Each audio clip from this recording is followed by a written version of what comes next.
ಪೂರ್ಣ ಅರ್ಥಗಳನ್ನು ನೀವು ಕೇಳಬೇಕಂತಂದು ಈ ವಿಡಿಯೋ ಹಾಕ್ತಾ ಇರೋದು. So don't miss that thing.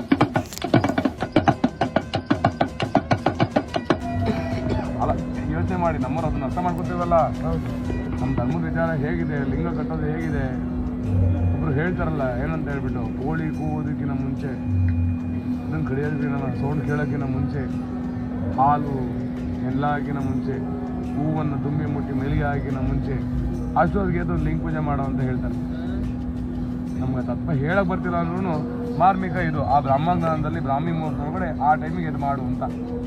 ಪಕ್ಕದಲ್ಲಿ ಮಲಗಿರೋ ಸತಿಗೆ ಎಚ್ಚರ ಆಗಬಾರ್ದಂತ ನೀನು ಎದ್ದು ಲಿಂಗ ಪೂಜೆ ಮಾಡಕ್ಕೆ ಹೋಗೋದು. ನೀನು ಮಾಡೋ ಲಿಂಗ ಪೂಜೆ ಎಷ್ಟು ಗೌಪ್ಯವಾಗಿರ್ಬೇಕು, ಗುಪ್ತವಾಗಿರ್ಬೇಕು ಅಂತ ಹೇಳಿದ್ರೆ, ಅದಕ್ಕೇನೆ ಶರಣು ಶರಣಾರ್ಥಿ ಗುರುವೇ ಅಂತ ಹೇಳಿ ಲಿಂಗ ಜಂಗಮ ಅವ್ರು ಏನು ಮಾಡ್ತಾರೆ ಅಂದರೆ, ಹಿಂಗೆ ಗೊಬ್ಬರ ಹಾಕೊಂಡು ನಿಮ್ಗೆ ದೀಕ್ಷೆ ಕೊಟ್ಟಿರ್ತಾರೆ. ಗುಟ್ಟಾಗಿರ್ಲಿ ಮಗನೇ ಎಂತ ಗುರು ಪೂಜೆ ಗುಪ್ತವಾಗಿ ಮಾಡು, ಗುರು ಸಾಣಿಗೆ ಗುಟ್ಟಾಗಿ ಸೇರು, ಗುರಿಯನ್ನು ಗೊತ್ತಿಲ್ಲದಂತೆ ಮುಟ್ಟು ಅನ್ನೋದೇ ಗುರಿ ತಪ್ಪ. ನಿಮ್ಗೆ ಗೊತ್ತೇ ಇರಲ್ಲ, ಪರವಾಗಿಲ್ಲ ಬಂದೆ ನಾನು ಆಗಲೊಬ್ರು ಯಾರು ಹೇಳ್ತಾ ಇದ್ವಿ, ನೀನೇ ಶಿವನಾಗಿರ್ತೀಯ, ಮಾತ್ರ ನೀನೇ ಶವನಾಗಿರ್ತೀಯ. ಅದಿಟ್ರೆ ನೀನೇ ಶಿವ, ಯಾವ ಮಾತ್ರ ನೀನೇ ಶವ. ಆದರೆ ನೀನು ಶಿವನಾಗಿ ಬಾಳಿದರೆ ನಿನ್ನ ಶವಕ್ಕೆ ಎತ್ಕೊಂಡು ಹೋಗಿ ಕಿತ್ತಾಡ್ತಿರ್ತಾರೆ. ಹೌದು, ಹಂಗೆ ಬಾಳಬೇಕು ಜೀವನ. ಹೆಂಗೆ ಬಾಳಬೇಕು ನೀನು ಶಿವ ಅನ್ನೋದಾದ್ರೆ, ನೀನು ಹೆಣ ಎತ್ಕೊಳಕ್ಕೆ ಜನ ಕಿತ್ತಾಡಬೇಕು. ನಾನೊಂದು ಹೆಸರು ಎತ್ಕೊತೀನಿ ಬಿಡ, ನಾನು ಎತ್ಕೊತೀನಿ ಅಂದಿನ ಥರ ಕಿತ್ತಾಡಬಾರ್ದು. ಎತ್ಕೊಂಡಾಗೆ ಹೆಣ ಎತ್ತಾನ ಇನ್ನು ಬರ್ಲಿಲ್ವಾ ಅನ್ನಬಾರ್ದು. ನಮ್ಗೆ ರಕ್ಷಣೆ ಸಿಗಲಿ ಅಂತ ಕಣ್ಣಲ್ಲಿ ನೀರು ಹಾಕೊಂಡು ಹೋಗ್ಬೇಕು. ಅದು ಶಿವತತ್ವ. ಆ ಥರ ಬೆಳಬೇಕು ಮನುಷ್ಯ. ಪ್ರತಿಯೊಬ್ಬ ಮನುಷ್ಯ ಆತ್ಮದಲ್ಲೂ ಶಿವ ಇರ್ತಾನೆ, ಪ್ರತಿಯೊಬ್ಬನ ಆತ್ಮದಲ್ಲೂ ಗುರು ಇರ್ತಾನೆ. ಬಾಳಿದರೆ ನೀನೇ ಸದ್ಗುರು. ಏನಪ್ಪ ಇಲ್ಲ